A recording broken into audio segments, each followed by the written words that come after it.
sejahtera, saya Eva Francisca Petrus, pelajar dari program Teknologi Pembinaan.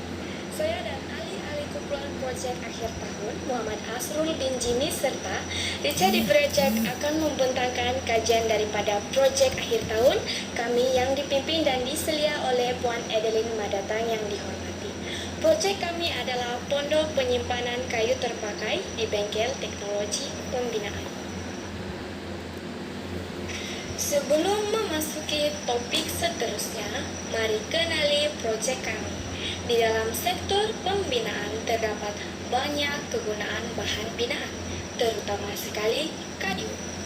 Di bengkel teknologi pembinaan, kayu digunakan sebagai struktur dan juga diperlukan sebagai acuan konkret. Penggunaan kayu dalam kerja pembinaan menghasilkan banyak sisa terpakai. Ia terjadi akibat daripada lebihan proses pemotongan bahan.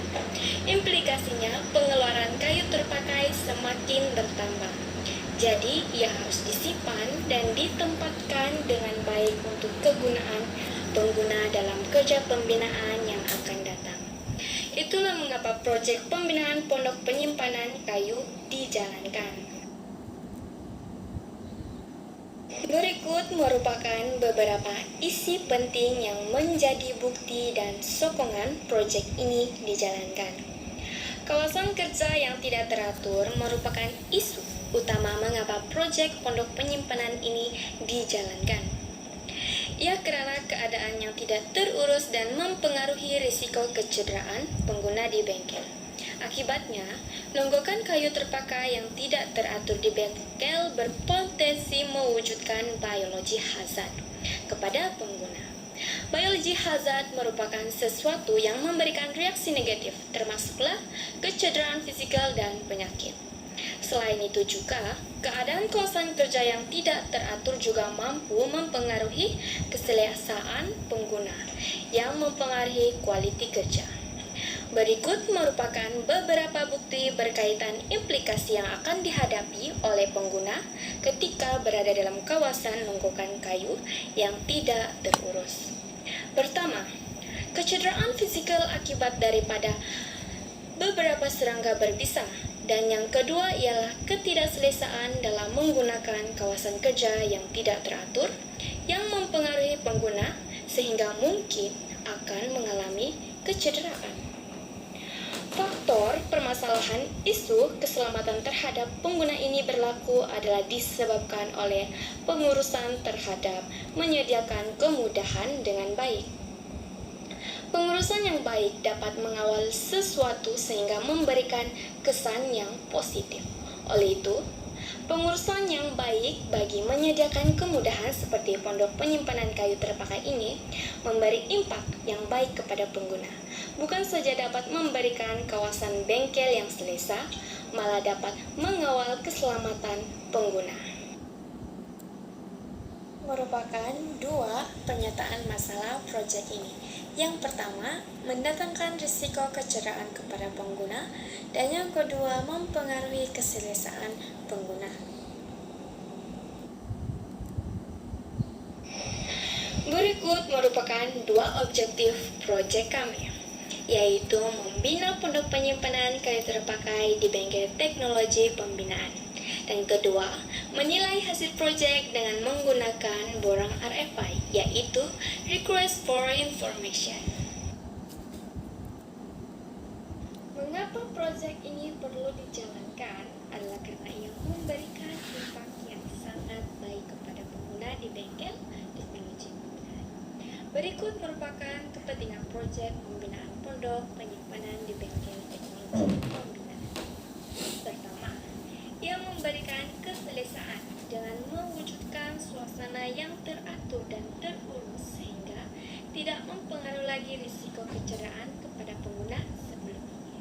Kedua, proyek ini juga malah dapat mengawal keselamatan pengguna dengan baik daripada kecederaan fisikal atau penyakit yang datang daripada serangga berbisa karena keterlibatannya proses pengurusan penyusunan yang baik terhadap longgokan kayu. Seterusnya, skop proyek. Ini adalah skop-skop yang terlibat di dalam pembinaan pondok penyimpanan kayu terpakai. Dalam proses pembinaan proyek yang melibatkan kerja dari substruktur, penanaman tiang, pemasangan lantai, pembinaan bumbung, serta kerja kemasan. Namun, proyek ini tidak melibatkan kerja pembinaan dinding, di mana bermaksud proyek ini memiliki ruang yang terbuka. Seterusnya, saya akan serahkan kepada Muhammad Asrul untuk membentangkan topik yang seterusnya. Nama saya Asrul dan saya akan bentangkan bahagian metodologi. Metodologi kajian merupakan kaidah dan teknik mereka bentuk, mengumpul dan menganalisis data supaya dapat menghasilkan bukti yang boleh menyokong sesuatu kajian bagi membangunkan proses pelaksanaan. Selain itu, perancangan yang tersusun dalam pelaksanaan sesuatu proyek disenaraikan dengan sistematik bagi memudahkan dan melancarkan pelaksanaan proyek yang bermula dari penghasilan idea hingga memberikan penghasilan proyek. Dan terdapat beberapa isi di bahagian metodologi ini. Yang pertama ialah carta alir. Carta alir ini menerangkan tentang proses kerja yang kami akan jalankan. Yang kedua ialah anggaran kos. Anggaran kos ini ialah kami anggarkan bahan-bahan yang kami perlukan untuk pembinaan pondok penyimpanan kayu terpakai ini. Dan bahagian cartagan pula, cartagan ini di mana kami senaraikan semua aktiviti yang kami jalankan semasa pelaksanaan projek tahun akhir ini, yaitu PTF. Sekian dan itu saja daripada saya. Seterusnya mengenai catatan proyek. Hasil daripada pelaksanaan keseluruhan ia memenuhi perancangan proyek. Berikut merupakan catatan mengenai proses perancangan kerja dari pengenalan PTF 1 sehingga pembentangan laporan proyek. Merujuk pada carta, perancangan dan pelaksanaan pengenalan PTS 1 dijalankan pada bulan April 2021. Begitu juga dengan kertas cadangan yang telah dijalankan pada minggu keempat dan ketiga April. Seterusnya, penulisan bagi laporan bab 1 dirancang dan dilaksana pada bulan Mei minggu pertama, kedua, dan keempat, serta bulan Jun minggu pertama. Seterusnya, penulisan laporan bab 2 telah dirancang dan dilaksanakan pada bulan Jun minggu ketiga hingga bulan Julai minggu kedua. Bagi penulisan laporan bab 3 pula, ia dirancang dan dilaksanakan pada bulan Julai minggu ketiga sehingga Agustus minggu pertama. Seterusnya, pembentangan bagi kertas cadangan telah dirancang dan dilaksanakan pada bulan Agustus minggu kedua. Bagi pengenalan PTA 2, ia dirancang dan dilaksanakan pada Januari 2022 pada minggu ketiga dan keempat. Bagi pelaksanaan proyek pula, ia dirancang dan dilaksanakan pada Oktober 2021 pada minggu pertama hingga Februari 2022 pada minggu pertama. Seterusnya, penulisan bab 4 dan 5 dirancang dan dilaksanakan pada Februari 2022 minggu pertama hingga bulan Mac minggu pertama.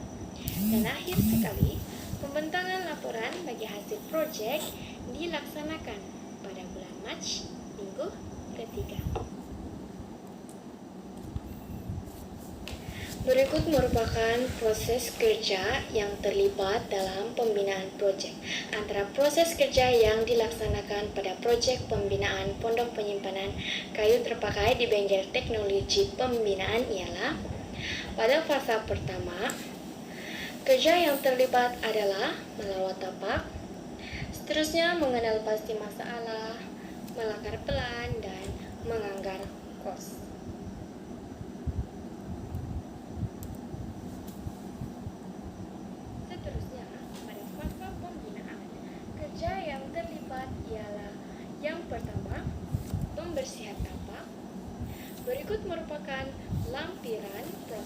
kerja pembersihan tambak di kawasan proyek.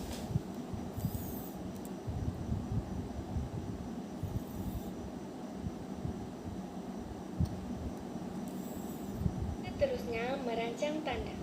Ia dilakukan adalah untuk menanda tapak proyek yang menjadi panduan untuk proses kerja proyek seterusnya. Berikut merupakan gambar yang terlibat dalam proses kerja merancang tanda.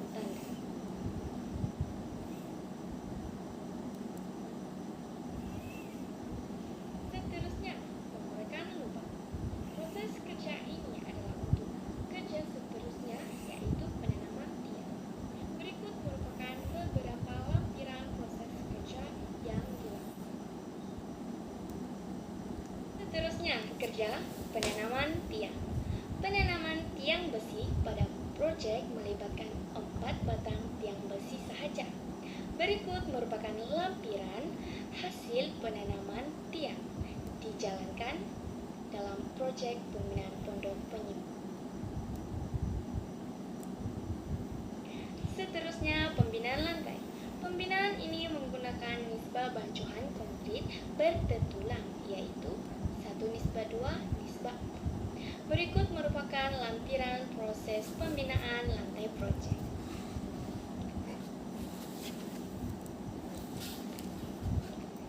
Seterusnya, kerja pembinaan bumbung. Berikut merupakan lampiran kerja-kerja yang terlibat dalam pembinaan bumbung proyek. Akhir sekali, dalam proyek kerja pembinaan proyek penyimpanan pondok kayu terpakai adalah kerja kemasan. Kerja ini memastikan hasil tampak lebih kemas dan cantik. Berikut merupakan lampiran mengecat pada tiang.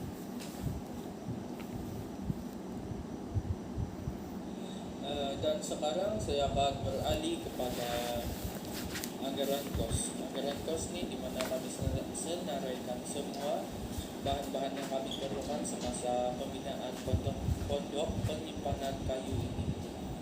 Bahan yang pertama ialah besi hollow. Besi hollow ini panjang dia 6 meter kami perlukan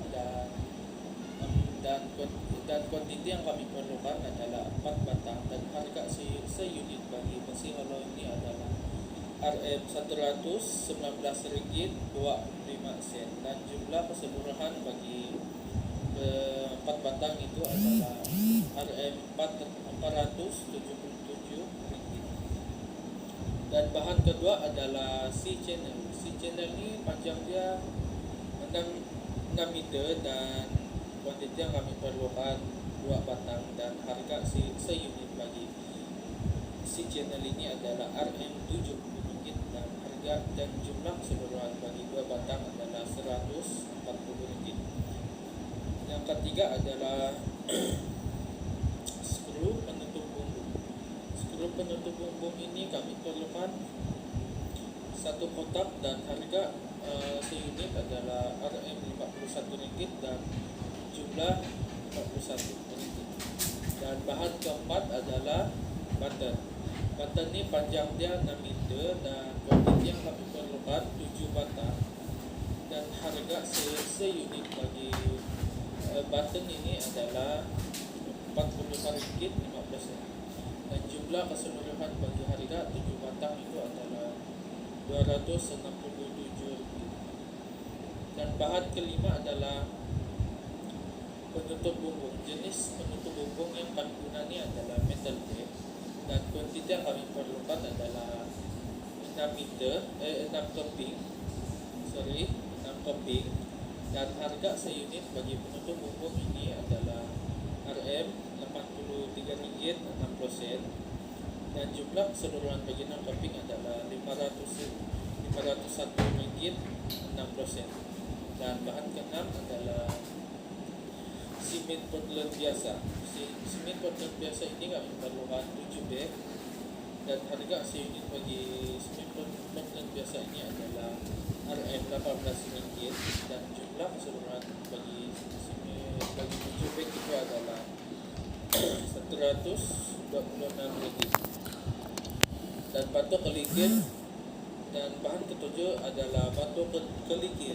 Batu kelikir ini kami perlukan 8 bucket dan harga seunit bagi batu kelikir ini adalah RM Rp80 dan jumlah keseluruhan bagi batu kelikir ini adalah Rp160. Dan bahan ketujuh adalah pasir. Pasir ini kami perlukan 4 bucket dan harga seunit bagi satu bucket ini adalah RM100 dan jumlah keseluruhan bagi harga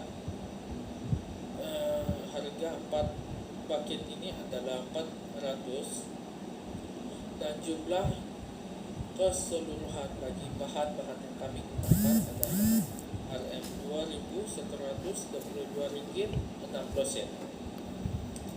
Itu sahaja daripada saya. Sekian dan terima kasih. Hari ini saya akan mengembangkan di bagian penemuan analisa. Hasil dapatan proyek dan analisis diperolehi melalui ujian. Terdapat 4 ujian yang telah dilaksanakan. 1. Pengujian kerjaan konkret. 2. Ujian pemeriksaan lantai. Yang ketiga, ujian pemeriksaan tiang. Yang keempat, ujian pemeriksaan bumbu. Pengujian kerjaan konkret ini bertujuan menentukan sesuatu campuran konkret.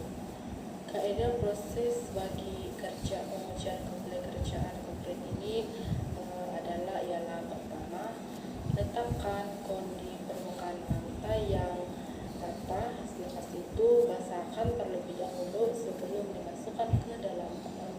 Kedua, masukkan konkret ke dalam kon secara berbeda.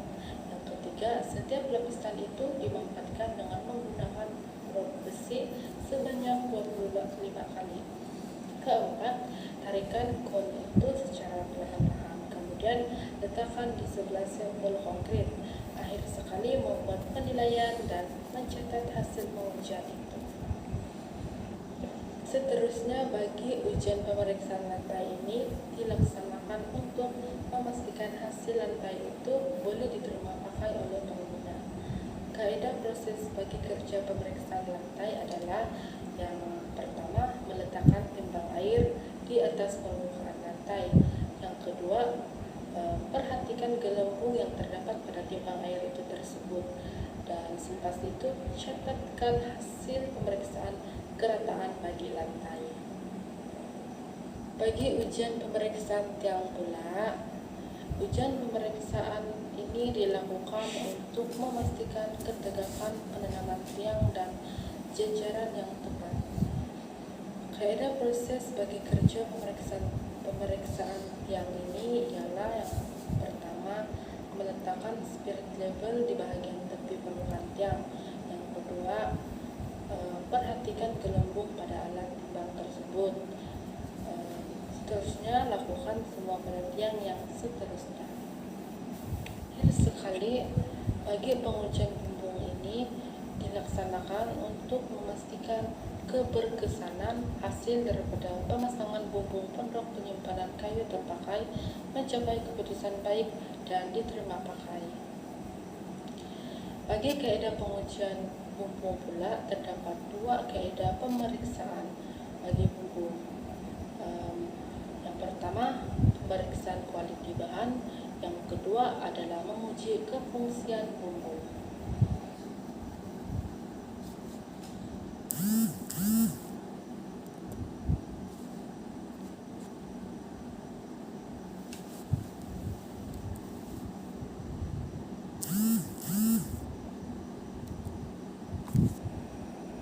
Berikut merupakan bukti bahwa hasil pemeriksaan tiang misalkan lulus. Perbincangan objektif 1. Proyek Berjaya Siap dibina dengan merujuk pada plan yang telah dirancang. Proyek pembinaan kayu terpakai ini dihasilkan menggunakan perizinan komputer AutoCAD. Plan ini dirangka untuk tujuan digunakan sebagai rujukan ketika ingin memulakan suatu pembinaan. Manakala bagi perbincangan objektif kedua, hasil proyek terbukti boleh dipakai melalui penilaian menggunakan borang RFI. Selepas melakukan pengujian, hasil proses tersebut diperiksa untuk mendapatkan hasil akhir pembinaan proyek yang berkualitas. Seterusnya, cadangan mengubah suai bentuk penyimpanan kayu terpakai di bengkel teknologi pembinaan kepada ruang tertutup. Antara cadangan penambahbaikan ialah pertama, membina dinding bata. Kedua, membina tempat penempatan untuk pengasingan jenis-jenis kayu di bentuk penyimpanan kayu terpakai.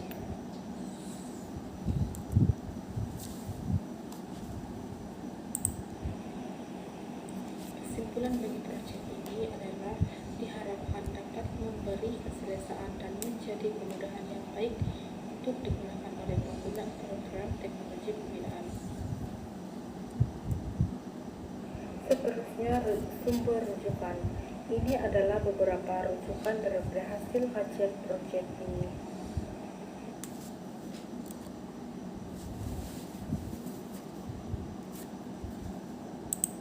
Berikut merupakan hasil lakaran telan yang telah dirangkum